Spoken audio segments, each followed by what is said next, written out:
So what's up mga idol, may bagong project na naman tayo. Lilinisan natin ngayon ng tangke at ang karburador ng ating motor kasi nagpuputok-putok na ang andar. Sa sobrang tagal na kasing hindi nalilinisan ng karburador at ang tangke nitong motor natin, pakinggan nyo po ang andar ng motor natin mga idol. Nanganin siya guys.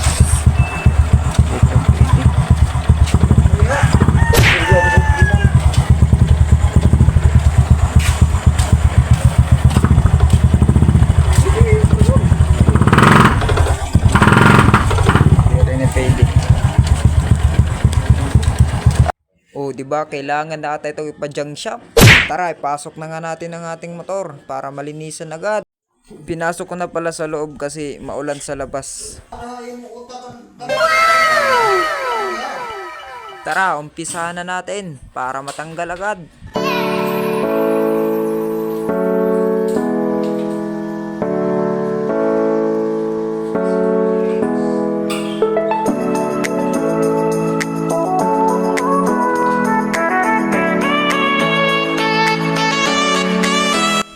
Tanggalin muna natin ng tangke at isunod na natin ang karburador.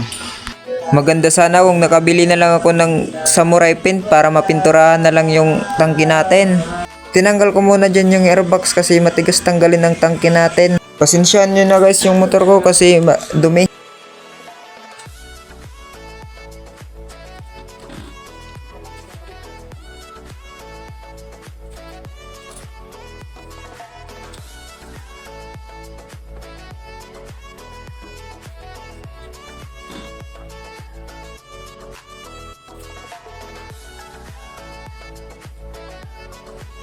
Natanggal ko na pala dyan yung airbox at inaayos ko na lang yung hose niya kasi nalilito ako kung saan ba ito galing.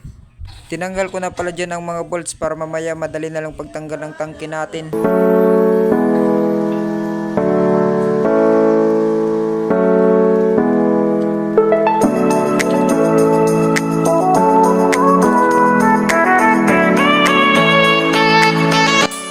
Tinanggal ko muna ang gasolina bago ko tanggalin ang tangke.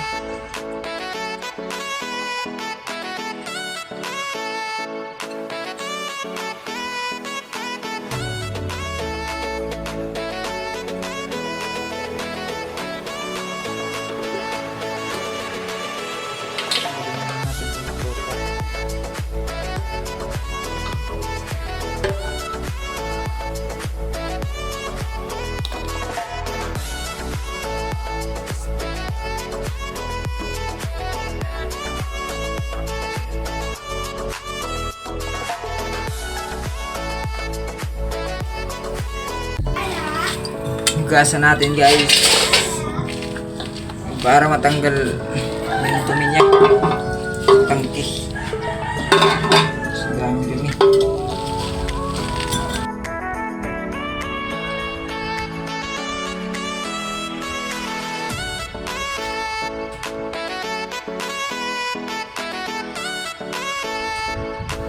Pangit na ng kulay gasolina. Yawa na yan. So, balik na pala natin yung tangke niya. Ano na lang ito. Linisan pa natin yung linisan.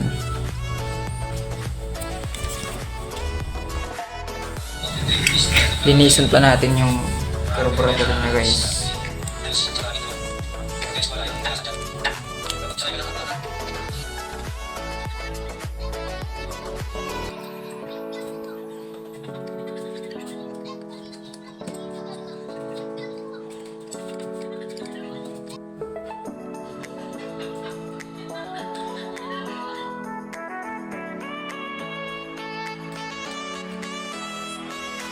Inumpisahan ko na pala maglinis ng karburador natin. Sa mga nagtatanong dyan guys kung bakit di ko na lang ipagawa sa mekaniko. Bakit ko na may papagawa sa mekaniko? Kaya ko naman din gawin niya. Sobrang dali lang naman maglinis ng karburador at tangke ah. Kala nyo sa akin walang alam? O lol!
Tapos na po natin linisan ang karburador at babalik na lang po natin ang floater niya.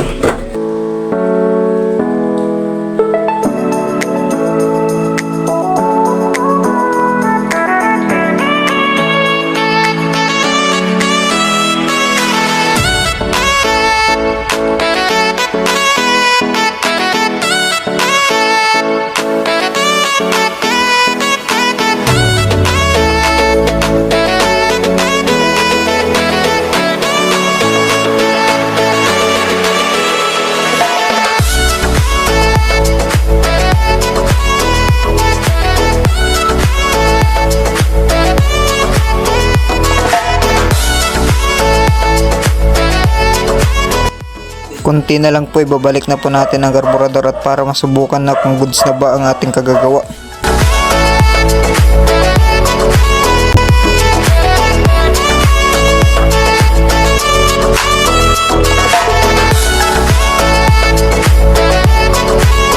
Tara, subukan na natin kung ayos ba ang andar niya. Let's go!